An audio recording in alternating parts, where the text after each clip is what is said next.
SIP या lump sum investing, गलत decision लेने से आपको लाखों का नुकसान हो सकता है, पर क्या आप सही डिसीजन ले सकते हो? चलिए इसे समझाता हूँ मैं। मान लीजिए आपके पास 5 लाख है इन्वेस्ट करने के लिए। आप क्या चूज करोगे, एसआईपी या लमसम?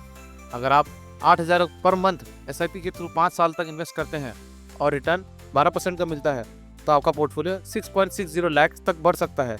इसमें 1.60 लाख आपका प्रॉफिट होगा। वहीं अगर आप 5 लाख एक साथ इन्वेस्ट करते हैं 5 साल के लिए और रिटर्न सेम 12% मिलता है, तो आपका पोर्टफोलियो 8.81 लाख हो सकता है और यहाँ प्रॉफिट 3.81 लाख हो जाएगा। SIP versus lump sum investing. Systematic investment plan या एसआईपी फिक्स अमाउंट को रेगुलर इंटरवल्स पर इन्वेस्ट करना, जैसे कि 8,000 पर मंथ फॉर 5 साल के लिए। यहाँ रुपी कॉस्ट एवरेजिंग का बेनिफिट मिलता है, यानी मार्केट ऊपर हो या नीचे हो, आपका इन्वेस्टमेंट एवरेज प्राइस पे होता है। वहीं लमसम इन्वेस्टिंग, पूरा अमाउंट एक साथ इन्वेस्ट करना पड़ता है और रिटर्न डिपेंड करते हैं मार्केट लेवल पे जब आप इन्वेस्ट कर रहे हो। Difference between SIP and lump sum investing. SIP market volatility को रिड्यूस करता है और लॉन्ग टर्म ग्रोथ का चांस बढ़ाता है। वहीं लमसम हाई रिटर्न्स दे सकती है, पर रिस्क भी ज़्यादा होता है क्योंकि पूरा पैसा एक साथ मार्केट एक्सपोजर में चला जाता है। अगर आप मार्केट लो पर लमसम इन्वेस्ट कर रहे हैं तो एसआईपी से बेटर रिटर्न्स मिल सकते हैं, पर अगर मार्केट पीक पर है तो एसआईपी बेटर रहेगा। तो सिर्फ एसआईपी करें या सिर्फ लमसम? चले बैलेंस बनाते हैं।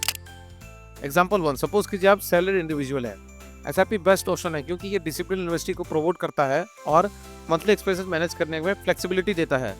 जब भी आपको बोनस, इंसेंटिव या टैक्स रिफंड मिले तब लमसम इन्वेस्ट कर सकते हो।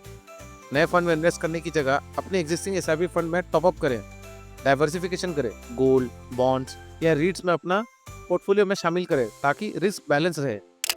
दूसरा एग्जांपल है बिजनेस ओनर्स या इरेगुलर इनकम। क्योंकि इनकम फिक्स नहीं होती, इसलिए जब भी आपको बल्क पेमेंट मिले तब इन्वेस्ट करें इंस्टेड ऑफ मंथली एसआईपीज। अगर आप एक्सिस्टिंग म्यूचुअल फंड में ऐड करते हैं तो रुपी कॉस्ट एवरेजिंग का बेनिफिट मिल सकता है। अगर मार्केट हाई लग रहा है तो पूरा पैसा एक साथ डालने के बजाय थोड़ा थोड़ा करके इन्वेस्ट करें।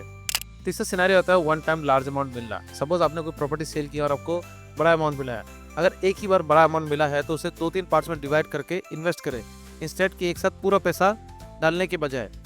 डाइवर्सिफाई करें ताकि रिस्क कम हो और पोर्टफोलियो स्ट्रॉन्ग रहे।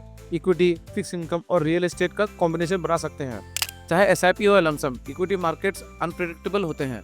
शॉर्ट टर्म फ्लक्चुएशन से परेशान होने की जरूरत नहीं है। लॉन्ग टर्म गोल्स पर ध्यान दें और पेशेंस रखें। आशा करता हूँ वीडियो आपके लिए मददगार रही होगी। धन्यवाद।